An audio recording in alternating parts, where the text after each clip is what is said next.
Hi student, मैं Salaar Shah Khan. Lesson 1 class 11 का lesson 1 का 4 मार्क्स क्वेश्चन हिस्ट्री का। तो हिस्ट्री का जो है पार्ट 1 में मैंने शॉर्ट टाइप क्वेश्चन 30 क्वेश्चन कर डाला था, और उस पार्ट 2 में जो है लेसन 1 का ही जो है 4 मार्क्स क्वेश्चन कंप्लीट करना है आज 1 नंबर क्वेश्चन से। तो 1 नंबर क्वेश्चन क्या है?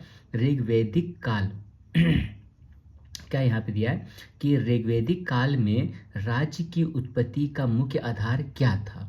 तो ऋग्वैदिक काल में ऋग्वैदिक काल में राज्य की उत्पत्ति का मुख्य आधार जनजातीय संघों और सामूहिक जीवन था। इस काल में समाज में छोटे छोटे जनजातीय समूह का गठन हुआ, जिनमें हर समूह का एक प्रमुख होता था।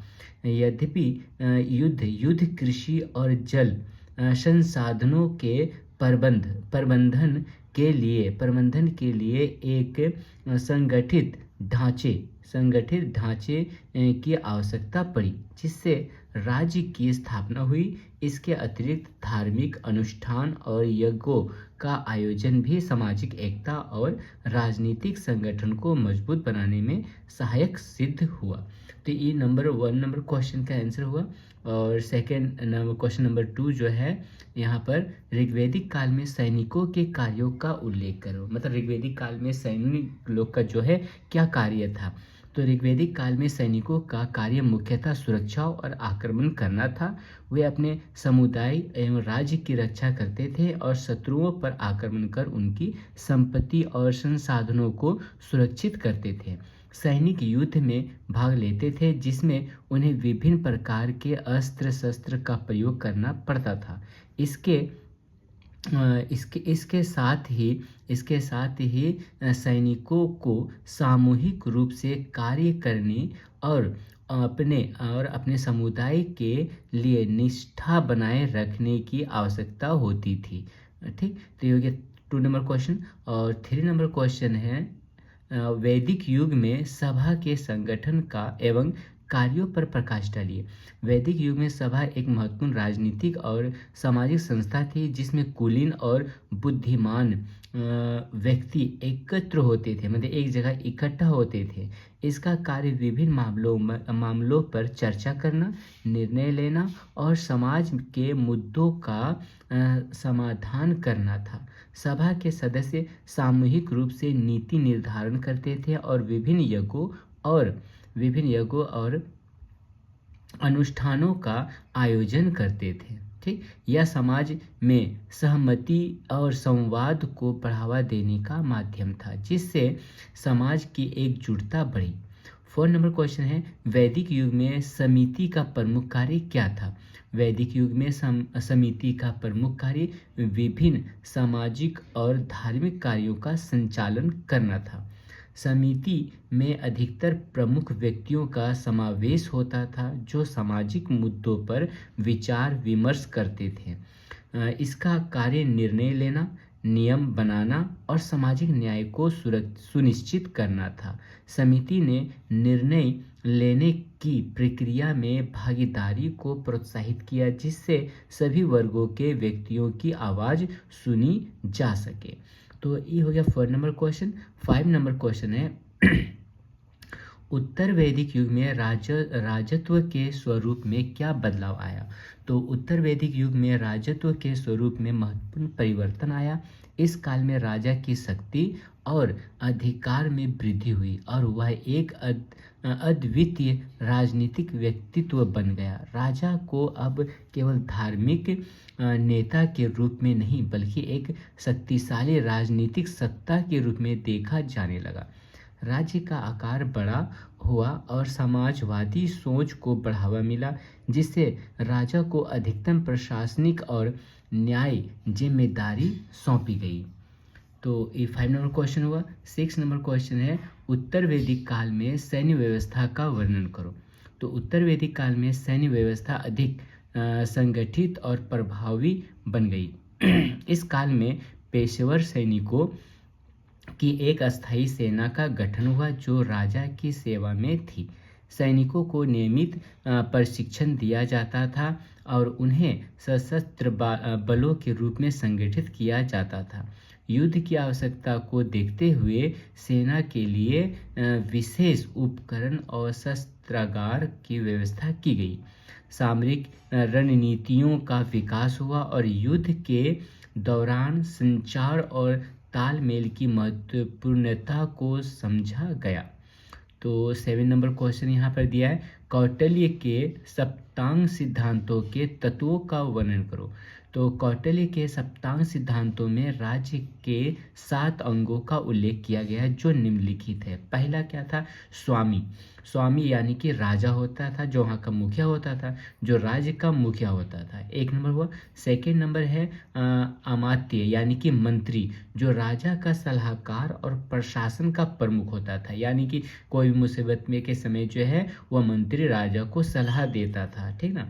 और जन मतलब जनता, जो राज्य का आधार होता था। राज्य का मेन आधार क्या हो? जनता है, जनता पर ही डिपेंड है राजा का शासन करना। 4 नंबर है क्षेत्र मतलब राज्य की भूमि, जो राज्य की भौगोलिक सीमाओं को दर्शाता है। उसके बाद संज्ञा यानी कि कानून, जो शासन की प्रक्रिया और नियमों का निर्धारण करती है।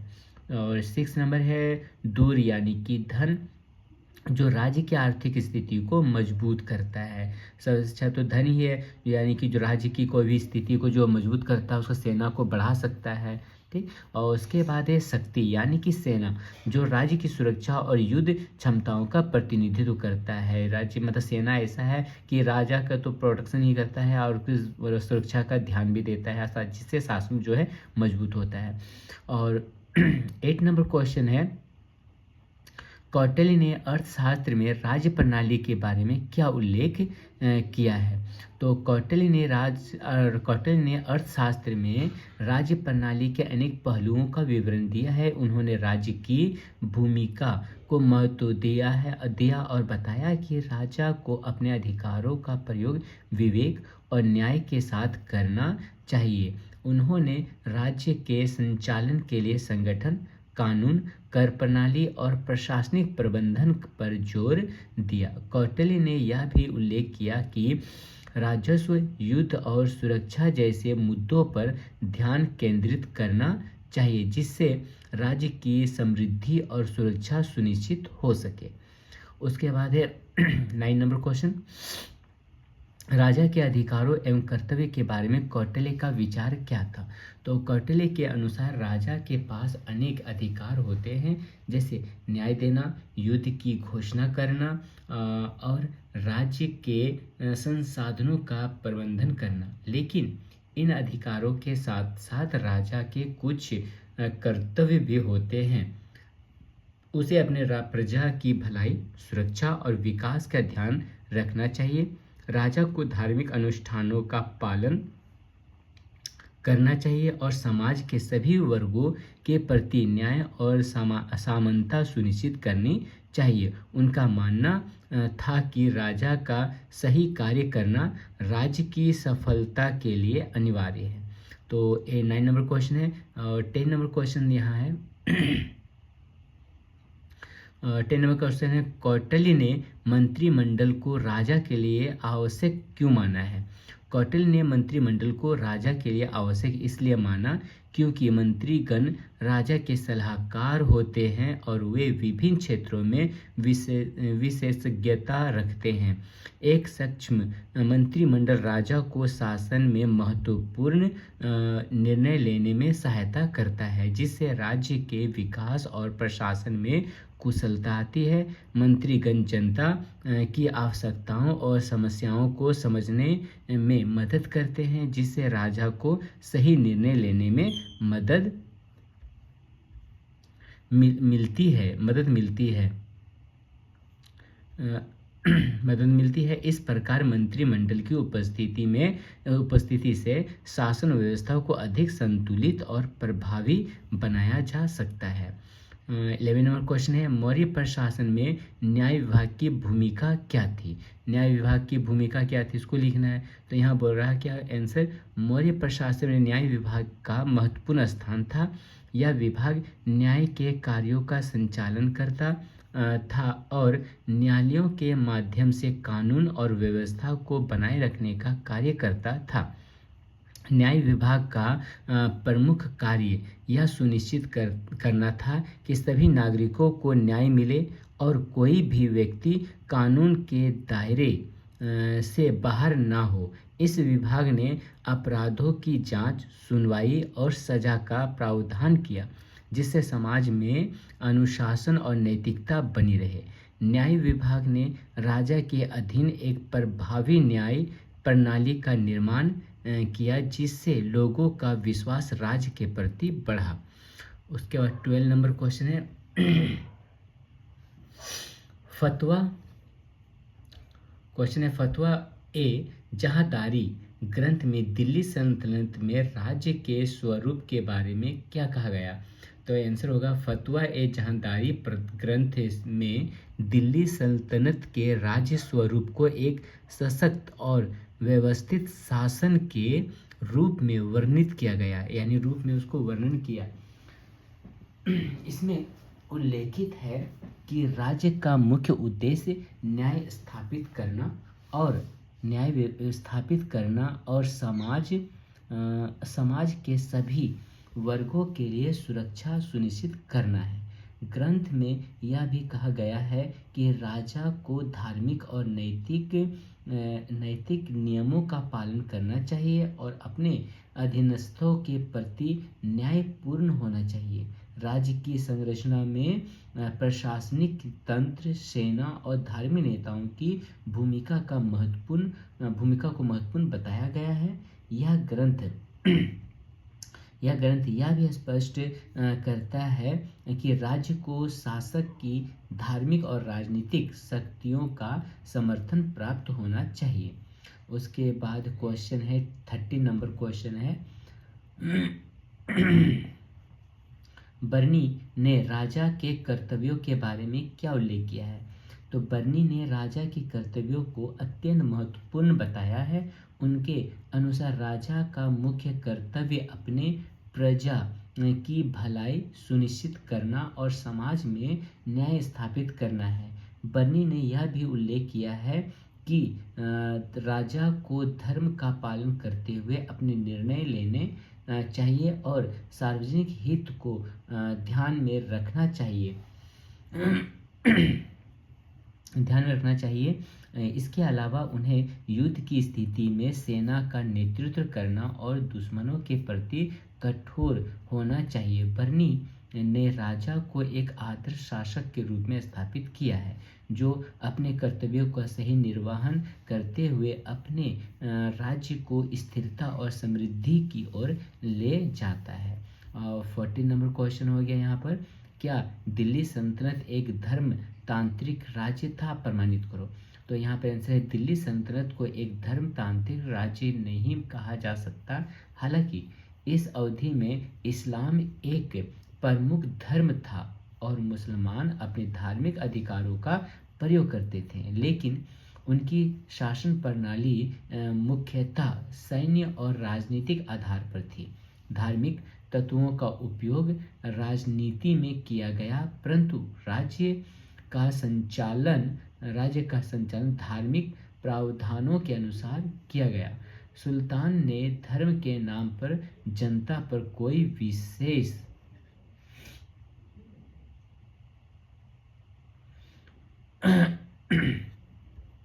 कोई विशेष नियम लागू नहीं किए और न धार्मिक नेताओं को अत्यधिक शक्ति दी। इस प्रकार दिल्ली सल्तनत को एक धर्मतांत्रिक राज्य की श्रेणी में नहीं रखा जा सकता। ये हो गया 14 नंबर क्वेश्चन। 15 नंबर क्वेश्चन है 15 नंबर क्वेश्चन हो जा रहा है, धार्मिक वर्ग का दिल्ली सल्तनत पर प्रभाव किस प्रकार का था?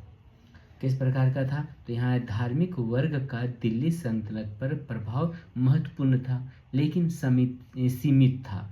धार्मिक नेताओं विशेषकर उलेमाओं ने धार्मिक मुद्दों पर सुल्तान को सलाह दी लेकिन उनके पास राजनीतिक निर्णयों में सीधा हस्तक्षेप करने का अधिकार नहीं था, मतलब उस पर बाधा डालना नहीं था। उलेमा ने इस्लामी कानूनों की व्याख्या की और धार्मिक अनुशासन बनाए रखा, जिससे जनता के बीच धार्मिक स्थिरता बनी रहे। धार्मिक वर्ग ने राज्य की नीति को प्रभावित करने की कोशिश की, लेकिन सुल्तान ने कभी-कभी उनकी सलाह को नज़रअंदाज किया, जिससे यह स्पष्ट होता है कि सुल्तान की शक्ति धार्मिक वर्ग के प्रभाव से कहीं अधिक था। और 60 नंबर क्वेश्चन है, अलाउद्दीन खिलजी ने सल्तनत के कार्यों में उलेमाओं का हस्तक्षेप क्यों नहीं होने दिया, है ना, हस्तक्षेप क्यों नहीं होने दिया? तो आंसर हो गया यहाँ अलाउद्दीन खिलजी ने सल्तनत के कार्यों में उलेमाओं का हस्तक्षेप नहीं होने दिया, क्योंकि वह एक मजबूत और केंद्रीकृत शासक प्रणाली स्थापित करना चाहते थे। उन्होंने उलेमाओं को सशक्त करने में से बचते हुए अपने प्रशासन में अधिक से अधिक सैन्य और राजनीतिक अधिकारों का नियंत्रण रखा। इसके अलावा खिलजी ने यह सुनिश्चित किया कि धार्मिक नेताओं का प्रभाव सीमित रहे, ताकि वे उसकी नीतियों और निर्णयों में बाधा न डाल सके। उनका उद्देश्य था कि प्रशासन केवल राज्य के मामलों पर ध्यान केंद्रित करे और धर्म को राजनीति से अलग रखा जाए। तो 60 नंबर क्वेश्चन हो गया। 17 नंबर क्वेश्चन है, दिल्ली सुल्तानों और खलीफा के बीच संबंध किस प्रकार के थे? तो ये आंसर यहाँ पर दिया है, दिल्ली सुल्तानों और खलीफा के बीच संबंध मुख्यतः राजनीतिक और धार्मिक थे। सुल्तान ने खुद को इस्लाम का रक्षक माना और खलीफा को धार्मिक नेतृत्व के रूप में सम्मान दिया गया। हालांकि सुल्तान ने अपने अधिकारों को स्वायत्तता से स्थापित किया और खलीफा की शर्तों का पालन नहीं किया। खलीफा के पास धार्मिक आधिकारिकता थी, लेकिन वास्तविक शक्ति सुल्तान के हाथ में थी। कभी-कभी सुल्तान ने खलीफा को अपने राजनीतिक उद्देश्यों के लिए सहारा लिया, लेकिन आमतौर पर वे स्वतंत्र रूप से शासन करते थे। ये हो गया। 18 नंबर क्वेश्चन है, दिल्ली सल्तनत एवं सैनिक राज्य था, प्रमाणित करें। दिल्ली सल्तनत को एक सैन्य राज्य कहा जा सकता है, क्योंकि इसका अस्तित्व मुख्यतः सैन्य शक्ति पर निर्भर था। सुल्तान ने अपने शासन की नींव मजबूत करने के लिए एक शक्तिशाली सेना का संगठन किया। युद्धों और आक्रमणों के माध्यम से उन्होंने अपनी साम्राज्य का विस्तार किया और विरोधियों को पराजित किया। सैनिकों को राज्य के प्रशासन में महत्वपूर्ण भूमिका दी गई और उन्हें स्थायी वेतन दिया गया। इसके अलावा सुल्तान ने अपने शासन के दौरान नियमित सैन्य अभियानों को संचालित किया, जिससे यह स्पष्ट होता है कि सैनिकता की सल्तनत की शक्ति और पहचान थी। तो 18वां क्वेश्चन है। 19 नंबर,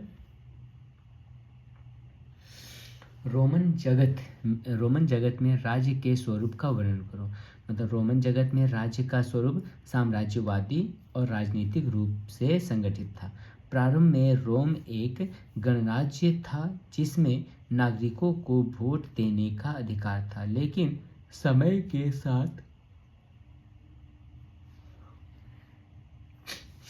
साथ यह साम्राज्य में परिवर्तित हो गया, जहां सम्राटों ने सर्वोच्च शक्ति हासिल की। राज्य का शासन व्यवस्था एक बुनियादी कानूनों और राजनीतिक संस्थाओं पर आधारित था। रोमन साम्राज्य ने नागरिकों के अधिकारों और कर्तव्यों को स्पष्ट किया। रोमन साम्राज्य ने सामाजिक, आर्थिक और सांस्कृतिक दृष्टिकोण से व्यापक विस्तार किया, जिससे यह एक शक्तिशाली और प्रभावशाली राज्य बन सके। 20 नंबर क्वेश्चन हो गया।